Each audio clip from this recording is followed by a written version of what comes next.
Bismillahirrahmanirrahim. Assalamualaikum warahmatullahi wabarakatuh.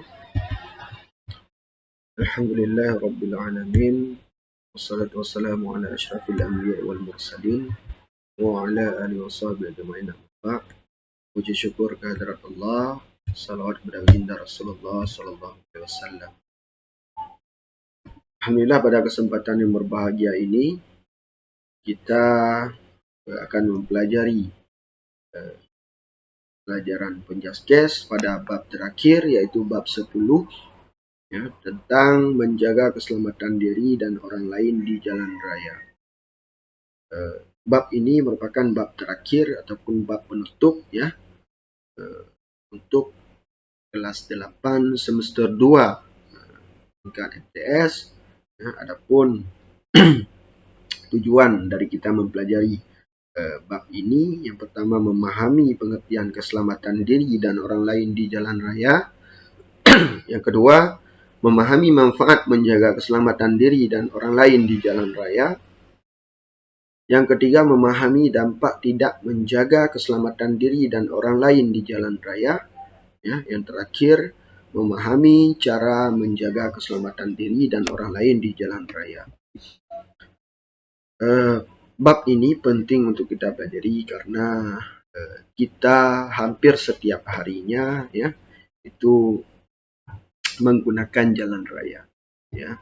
Bahkan sering kita lihat ya, kita dengar banyak sekali yang terjadi kecelakaan ya, terjadi kesalahan-kesalahan dalam memanfaatkan jalan raya, dalam menggunakan jalan raya.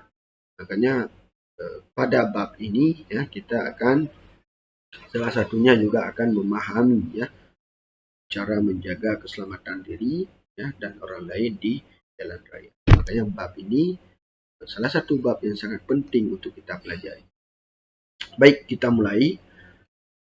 Yang pertama, pengertian keselamatan diri dan orang lain di jalan raya. Apakah yang terlintas dalam pikiranmu saat melintasi jalan raya? Apakah kamu ingin cepat sampai ke tempat tujuan? Apakah kamu selalu berhati-hati dan memikirkan keselamatanmu dan orang lain di jalan raya? Ini merupakan pertanyaan pembuka ya dalam kita mempelajari bab ini. Jadi ketika kita mendengar jalan raya, apa yang kita pikirkan ya? Apa yang kita pikirkan?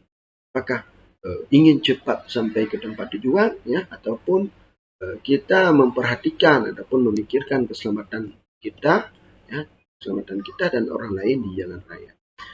Tentu pertanyaan ini penting untuk kita introspeksi diri dari jawaban yang kita miliki. Ini mungkin banyak di antara kita yang ingin cepat sampai ke tempat tujuan ya, padahal faktor utama dari terjadinya kecelakaan ya adalah dari keterburuan itu ya, buru-buru.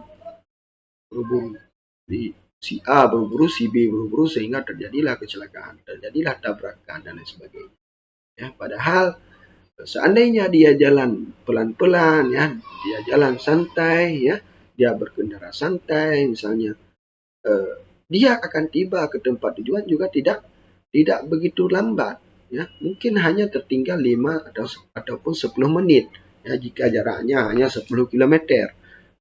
Jadi tidak begitu tidak begitu terlambat ya jika kita berjalan santai dan bisa mengontrol ya kendaraan kita di jalan raya. Karena kenapa? Terjadinya kecelakaan ya tidak selalu murni karena kesalahan diri kita ya. Tidak selalu karena kesalahan kita, tetapi juga bisa terjadi karena kesalahan orang lain. Misalkan kita sudah mengontrol kendaraan kita berjalan dengan santai dan kita melihat kiri kanan ya, menjaga keselamatan orang lain. Namun ada orang lain ya di depan kita misalnya, bannya meledak sehingga kendaraannya oleng dan menghantam kita. Jadi makanya sebenarnya semua harus menjaga ya, semuanya harus saling menjaga. Tidak hanya si A saja, si B saja, tidak hanya aparat keamanan saja, ya, tidak hanya guru saja yang berhati-hati di jalan raya, tapi semua yang menggunakan jalan raya itu harus berhati-hati. Ya, pikirkan keselamatan kita dan orang lain. Jangan hanya kita pikirkan keselamatan kita saja. Ya, kita harus dewasa dalam menggunakan jalan raya ataupun memanfaatkan jalan raya. Selanjutnya, keselamatan dalam berkendara, ya, adalah suatu usaha yang dilakukan dalam meminimalkan tingkat bahaya yang akan terjadi selama berkendara dan memaksimalkan keamanan dalam berkendara. Jadi, keselamatan, ya, dalam berkendara merupakan suatu usaha yang kita lakukan dalam menyedikitkan ataupun meminimalkan tingkat bahaya yang akan terjadi selama kita di jalan raya, selama berkendara, ya, dan memaksimalkan keamanan dalam berkendara. Itulah keselamatan. Makanya banyak orang tua yang memberikan nasihat kepada kita, ya, jangan buru-buru, ya, biar lambat asalkan selamat. Gak apa-apa sedikit terlambat, ya, yang penting selamat di jalan raya. Daripada, ya, kita berjalan cepat misalnya, ya, kita ngebut misalnya, namun terjadi kecelakaan sehingga kita harus tidur di rumah sakit bertahun-tahun untuk mengobati cedera kita, ya, mengobati luka-luka kita, mengobati patah tulang kita misalnya, ya, ataupun yang lain-lain dari dampak kecelakaan tersebut, ya, sehingga akan lebih banyak memakan waktu dibandingkan kita berjalan pelan, ya, namun datang sedikit telat ataupun sedikit melenceng dari ketepatan waktu yang kita inginkan dari berkendara. Makanya kita harus pikirkan itu secara baik, ya. Karena kenapa? Karena saat ini, ya, itu kendaraan sudah semakin banyak, ya, sudah semakin bertambah, ya. Semakin dunia ini bertambah usianya, ya, maka akan semakin banyak teknologi, ya, kendaraan yang dihasilkan, ya, dan digunakan oleh masyarakat kita. Selanjutnya B, manfaat keselamatan diri dan orang lain di jalan raya.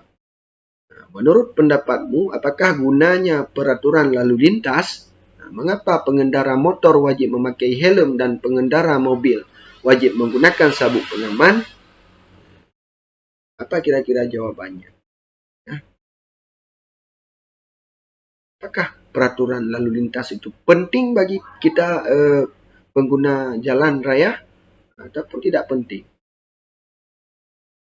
Tentunya sangat penting. Kenapa? Dengan adanya peraturan lalu lintas, ya, itu akan sangat menambah keamanan ataupun menjadi faktor, ya, kita dalam berkendara secara nyaman, ya. Kita akan merasa nyaman. Kenapa? Karena ada peraturannya, ya. Kapan kita harus berhenti, ya, kapan kita harus berjalan misalnya di simpang, ya, di simpang lampu merah misalnya, ya, lampu merah kita harus berhenti, lampu hijau kita berjalan. Dengan adanya seperti itu, kita sedikit lebih nyaman dalam berkendara, tidak perlu lagi melihat kiri kanan, ya kan? Kalau kita lampu hijau, maka yang kiri pasti lampu merah, yang kanan juga lampu merah, jadi tidak perlu lagi kita lihat kiri kanan, tinggal kita berjalan saja. Kemudian, apakah penting bagi pengendara motor itu memakai helm? Tentunya sangat penting, ya, sangat penting. Mungkin kalau kita pikirkan, ya, kalau seandainya cedera kaki, ya, patah itu bisa diobati, ya, bisa diobati dan dipulihkan cederanya. Kalau patah tangan, ya kan, apa lain misalnya. Namun kalau pecah kepala, bagaimana cara mengobatinya? Ya, kalau cedera kepala retak tengkorak misalnya, ya, retak tengkorak akibat hantaman kepala kita dengan aspal misalnya, dampak dari tidak memakai helm. Makanya kita sering mendengar ya kan, ada yang berkendara 100 km per jam ya, namun selamat kepalanya karena dia menggunakan helm, dia memakai helm. Tapi yang tidak memakai helm itu pecah kepala di jalan ya kan, dan lain sebagainya. Itu sangat berbahaya dan sangat fatal. Makanya pelajar sekarang itu wajib memakai helm. Wajib memakai helm. Kenapa? Ya itu untuk keselamatan dirinya sendiri. Ya, jangan sampai nanti masih kecil sudah cedera kepala. Ya, masih kecil sudah meninggal di jalan dan lain sebagainya. Jadi makanya dalam agama kita itu, agama Islam, ya, itu harus berikhtiar ya. Apa itu ikhtiar? Usaha untuk kita selamat di mana saja, baik itu di jalan raya ataupun di tempat lain. Bagaimana cara ikhtiar kita agar selamat di jalan raya? Salah satunya dengan menggunakan helm bagi pengendara motor, menggunakan sabuk pengaman bagi pengendara mobil. Nah, itu ikhtiar ya, usaha. Tapi kalau kita tidak berusaha, maka Allah murka kepada kita, Allah marah kepada kita. Ya, terjadi kecelakaan karena tidak ada usaha yang kita lakukan. Ya, kita kebut-kebut misalnya. Ya, kita tidak pakai sabuk pengaman, kita tidak pakai helm, meninggal, berdosa kita. Kenapa? Tidak ada ikhtiar di situ. Tidak ada keinginan untuk menjaga keselamatan kita. Nah, makanya Ustadz Abdul Somad itu ya, kadang-kadang di dalam dakwahnya sering menyampaikan ya, kenapa kita harus berikhtiar, kenapa kita harus berusaha yang mengarahkan diri kita kepada arah yang baik. Ya, jangan mentang-mentang semua itu ya kita lepaskan kepada takdir Allah. Ya. Apa kata Ustaz Abdul Somad? Jangan sampai datang ke jalan raya ya, ke jalan raya lampu merah kita jalan terus. Ya, kita jalan terus. Nanti kita katakan kalau seandainya umur kita masih ada ya, maka kita akan selamat. Mana ada seperti itu ya. Itu contoh yang tidak benar. Lampu merah harus berdiri. Kalaupun kita tidak tertabrak ya, tidak tertabrak alhamdulillah. Tapi kalau tertabrak kita salah di peraturan lalu lintasnya ya, harusnya kita berhenti, namun kita lanjutkan perjalanan kita, padahal kita terkena lampu merah. Kemudian begitu juga sabuk pengaman ya, sabuk pengaman. Banyaknya terjadi kecelakaan mobil ya saat ini ya, yang sering kita lihat itu penumpangnya keluar dari mobil ya kan, keluar dari mobil, kemudian mobil di satu sudut ya kan, kemudian penumpangnya entah kemana terbangnya. Itu salah satu dari dampak tidak menggunakan sabuk pengaman. Kalau kita menggunakan sabuk pengaman, tentunya keselamatan kita akan lebih terjaga. Kenapa? Karena di mobil itu sudah ada yang namanya balon pelindung ya. Dengan syarat apa? Dengan syarat kita tidak terbang kemana-mana. Kita tetap di tempat duduk kita. Makanya sabuk pengaman itu mengikat tubuh kita agar tetap berada di tempat, ya, tidak bergeser kemana-mana. Nah, itu tujuan dari sabuk pengaman. Selanjutnya, pengendara motor wajib memakai helm SNI. Standar Nasional Indonesia, helm SNI memiliki keunggulan yaitu melindungi kepala dari debu dan kotoran, mengurangi atau meminimalkan risiko apabila terjadi kecelakaan. Sekarang itu banyak beredar helm-helm yang tidak standar nasional ya, tidak standar nasional Indonesia. Helm-helm yang rapuh, kekuatannya tidak kuat seperti helm yang SNI. Makanya dalam memilih helm kita harus perhatikan ya, ada SNI tidak ya di helm itu, ada tulisan SNI-nya atau tidak. Biasanya tulisan itu berada di samping kiri helm. Nah, itu bisa kita lihat sama-sama nanti ya, jika kita punya helm, kita lihat sudah SNI apa belum. Sekarang banyak helm-helm yang dijual murah ya, dijual 50.000, tetapi tidak ada SNI-nya. Dan itu sebenarnya tidak bisa kita pakai. Kenapa? Sama saja kita pukul saja itu patah helmnya, apalagi terkena benturan aspal di jalan raya jika kita terjadi kecelakaan. Ya, makanya jangan sembarangan dalam memilih helm, ya pilihlah helm yang standar nasional, yang SNI, agar apa, keamanan kita itu terjaga, keselamatan kita itu lebih lebih terjaga, ya, lebih terjamin.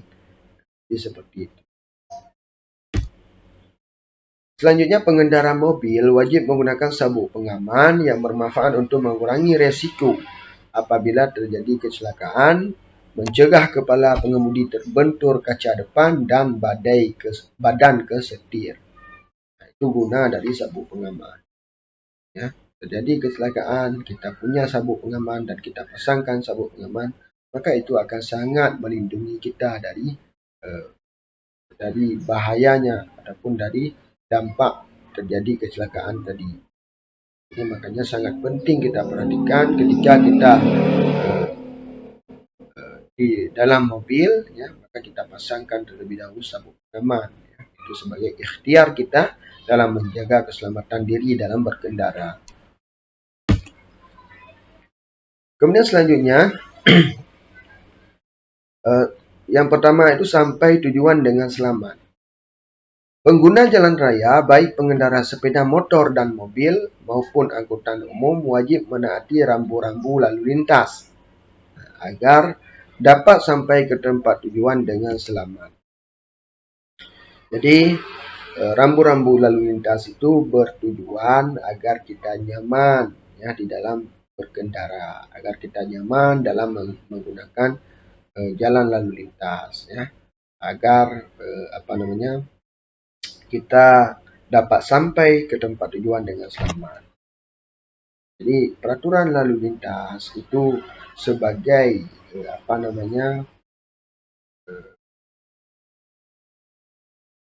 yang membantu kita, ya, dalam menjaga keselamatan. Maka patuhilah peraturan lalu lintas yang ada. Jangan sampai kita melawan, ya, kita tidak patuh, kita langgar lalu lintasnya. Itu perbuatan-perbuatan yang negatif dan salah. Ya, tidak perlu kita ikuti jika ada teman kita ataupun keluarga kita yang melakukan hal seperti itu. Yang kedua, mengurangi tingkat kecelakaan. Kecelakaan di jalan raya dapat menimpa siapa saja, baik yang muda maupun dewasa atau orang tua. Diperlukan tingkat kesadaran yang tinggi akan budaya tertib berlalu lintas agar dapat mengurangi tingkat kecelakaan. Ini dikatakan bahwasanya kecelakaan itu tidak memilih, ya, tidak memilih siapa yang akan terkena kecelakaan, ya, baik itu muda maupun dewasa atau orang tua. Dia tidak pilih-pilih, ya, siapa yang asal-asalan dalam menggunakan lalu lintas, maka dia akan terkena kecelakaan, ya, ataupun terkena serpihan-serpihan ataupun bahaya-bahaya dari berlalu lintas. Makanya perlu kesadaran yang tinggi ya, untuk mematuhi budaya tertib berlalu lintas, ya, agar kita dapat mengurangi tingkat risiko dari kecelakaan itu. Selanjutnya yang ketiga, mengurangi tingkat pelanggaran lalu lintas. Dengan adanya budaya tertib berlalu lintas, tingkat pelanggaran pun akan semakin berkurang. Contohnya apabila kita memakai mesin knalpot yang berstandar nasional tidak akan mengganggu konsentrasi pengendara motor lainnya. Jadi jika kita itu tertib berlalu lintas, ya, sudah punya budaya tertib berlalu lintas, maka tingkat pelanggaran yang kita lakukan juga akan berkurang, ya. Nah, seperti misalkan knalpot, ya, knalpot di jalan raya itu kalau ada yang memakai knalpot yang tidak berstandar nasional, ya, yang suaranya besar-besar, itu sangat mengganggu kita, ya. Makanya kadang-kadang itu polisi sangat benci melihat pengendara yang menggunakan knalpot yang suaranya besar-besar itu. Ya, bahkan polisi mengarahkan suara knalpot itu ke telinga, ya, telinga pelaku tersebut, agar dia sadar, ya, bahwasanya suara knalpot dia itu sangat mengganggu. Selanjutnya C, dampak tidak menjaga keselamatan diri dan orang lain di jalan raya. Jadi kecelakaan sering terjadi di mana-mana dan tidak hanya melibatkan angkutan umum yang besar, tetapi juga bisa menimpa pengendara motor dan pejalan kaki. Jadi di jalan raya itu tidak mesti angkutan umum ya, tidak mesti mobil-mobil yang besar saja kecelakaan ya. Pengendara motor dan pejalan kaki juga sering kita lihat terkena kecelakaan tersebut ya. Contoh misalkan pengendara itu tidak mementingkan ataupun tidak memperhatikan ya pejalan kaki yang berjalan di jalanan misalnya, sehingga dia tabrak pejalan kaki tersebut ya, ataupun pengendara motor yang tidak berhati-hati ugal-ugalan dalam mengendarai motornya ya, maka akan terjadi kecelakaan. Selanjutnya, kemacetan dan kecelakaan yang sering terjadi di kota-kota besar disebabkan kurangnya kesadaran setiap pengguna jalan raya untuk menaati peraturan dan rambu-rambu lalu lintas. Jadi akibat dari kurangnya kesadaran pengguna jalan raya dalam menaati peraturan lalu lintas ya, akan menyebabkan kecelakaan ya, bahkan kemacetan yang berkepanjangan. Selanjutnya D, faktor penyebab terjadinya kecelakaan di jalan raya. Yang pertama, faktor emosi. Seiring bertambahnya pengendara mobil mengakibatkan jarak dan waktu tempuh menjadi semakin lama. Akibatnya sesama pengendara tidak bisa sabar, emosi dan saling kebukan di jalan raya. Nah, ini seperti yang sering kita lihat di TV-TV ya, kadang-kadang sopir angkot itu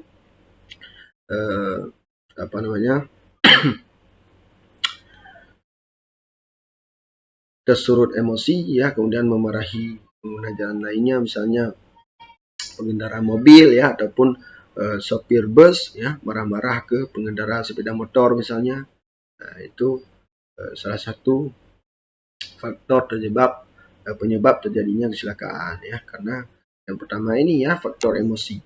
Jadi kita yang menggunakan jalan raya seharusnya mampu menjaga emosi kita ya, karena kalau kita sudah emosi, amarah kita itu sudah membludak ya, maka kita akan kekurangan dalam segi mengontrol ya. Daya kontrol kita itu akan menurun, sehingga terjadilah kecelakaan yang tidak kita inginkan. Yang kedua, faktor usia. Jadi faktor usia merupakan salah satu faktor yang sangat berpengaruh bagi pengendara mobil dalam menghadapi situasi di jalan raya. Sebagian besar kemampuan pengendara lanjut usia tidak sebanding dengan kemampuan psikomotornya. Makanya ada yang mengatakan bahwasanya kita ya, laki-laki, remaja laki-laki itu yang mempunyai kesadaran ya, konsentrasi yang besar ya, harus memperhatikan yang pertama itu wanita ya, anak-anak dan orang tua. Itu harus kita lindungi mereka itu di jalan raya. Jadi kalau seandainya ada orang tua di depan kita, maka kita lindungi ya, kita lihat bagaimana. Jangan kita melaluinya secara langsung. Kadang-kadang dia menghidupkan sen ke kiri ya, kemudian mengarahkan kendaraannya ke kanan ya. Itu orang tua. Kemudian juga ibu-ibu misalnya juga sering terjadi seperti itu. Itu juga anak-anak ya, yang belum mendapatkan SIM ya. Nah, itu juga sering melakukan kesalahan-kesalahan dalam menggunakan jalan raya. Maka kita sebagai remaja laki-laki yang punya konsentrasi yang tinggi ya, dan kemampuan berkendara yang baik harus menjaga 3 hal itu. Yang pertama, 3 kelompok itu ya. Yang pertama orang tua, yang kedua ibu-ibu, dan yang ketiga anak-anak. Selanjutnya 3, faktor gangguan di jalan. Ada banyak faktor gangguan di jalan raya secara tiba-tiba, seperti pohon tumbang yang biasa terjadi pada saat musim hujan dengan angin yang kencang. Ini juga salah satu yang patut kita waspadai ya, jika kita sedang berkendara di jalan raya. Terima kasih atas perhatiannya ya. Mohon maaf atas segala kekurangan. Wabillahi taufik wal hidayah. Wassalamualaikum warahmatullahi wabarakatuh.